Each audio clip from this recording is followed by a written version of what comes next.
Views थे, लेकिन मोदी सरकार ने आईटी एक्ट का मिसयूज करके इसे इंडिया में ब्लॉक करवा दिया। लेकिन पता है क्या है, इन लोगों को एहसास नहीं है कि जनता में कितनी ताकत है।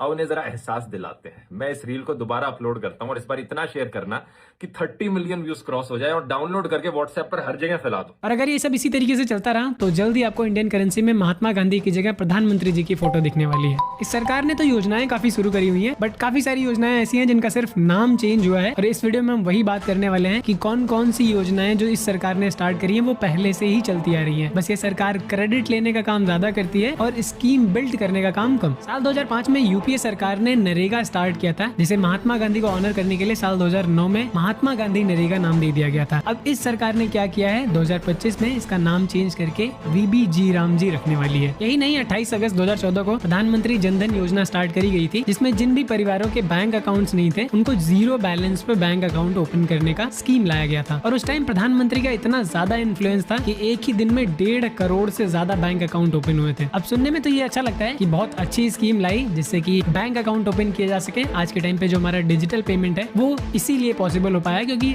मोस्टली लोगों के बैंक अकाउंट्स ऑलरेडी हैं। बट सच्चाई ये है कि इसके ठीक 2 साल पहले अगस्त 2012 में आरबीआई ने एक स्कीम लॉन्च करी थी, जिसके तहत जीरो बैंक बैलेंस पर आपका अकाउंट ओपन किया जाएगा। आपको फ्री में एटीएम या फिर डेबिट कार्ड प्रोवाइड किया जाएगा। स्वच्छ भारत अभियान के बारे में तो सुना ही होगा। 2 अक्टूबर साल 2014 को ये लॉन्च किया गया था, जिसका उद्देश्य खुले में शौच को पूरी तरीके से समाप्त करने का था। ये भी कोई नई चीज नहीं थी। साल 2012 में निर्मल भारत अभियान शुरू किया गया था। ये इसी का एक्सटेंडेड वर्जन है, जिसका क्रेडिट भाजपा सरकार ने ले लिया। 22 जनवरी 2015 को प्रधानमंत्री नरेंद्र मोदी जी ने बेटी बचाओ बेटी पढ़ाओ अभियान शुरू किया था, जिसका उद्देश्य बेटियों की शिक्षा, सामाजिक और वित्तीय रूप से उन्हें स्वतंत्र बनाना और सामाजिक शोषण से भी बचाना था। अब ये कोई मास्टर स्ट्रोक नहीं था, बल्कि साल 2008 में ministry of women and child development ने national girl child day program start किया था। ये बस वही है और कुछ नहीं है। मेक इन इंडिया जिसे साल 2014 में स्टार्ट किया गया था, इसका पर्पस ये था कि जो मैन्युफैक्चरिंग सेक्टर है उनको बढ़ावा देना है। ये भी कोई नई चीज नहीं थी क्योंकि साल 2011 में नेशनल मैन्युफैक्चरिंग पॉलिसी बनाई गई थी, जिसका भी सेम मोटिव था। फरवरी 2016 में प्रधानमंत्री फसल बीमा योजना सरकार के द्वारा लॉन्च किया जाता है, जिसका मेन मोटिव ये था कि जो फार्मर्स की इनकम है उसको स्टेबलाइज किया जा सके। क्योंकि होता ये था कि जब फसलें बर्बाद हो जाती तो किसानों को लोन उठाने पड़ते थे, फिर उनको चुकता नहीं कर पाते थे। ये सारी प्रॉब्लम्स को कम करने के लिए ये बीमा योजना स्टार्ट करी गई थी। इस स्कीम को सुनने के बाद मुझे लगा चलो सरकार ने किसानों के लिए कुछ तो किया, बट इसके ठीक 5 साल पीछे जाने पे पता चलता है कि एक संशोधित कृषि बीमा योजना 2010-11 में ऑलरेडी चल रही थी। बस करंट सरकार ने इसका नाम चेंज किया है और कुछ भी चेंज नहीं हुआ है। अभी भारत में जो 80 करोड़ लोगों को फ्री का राशन मिल रहा है, ये भी इस गवर्नमेंट की देन नहीं है, ये भी पिछली सरकारों की ही देन है।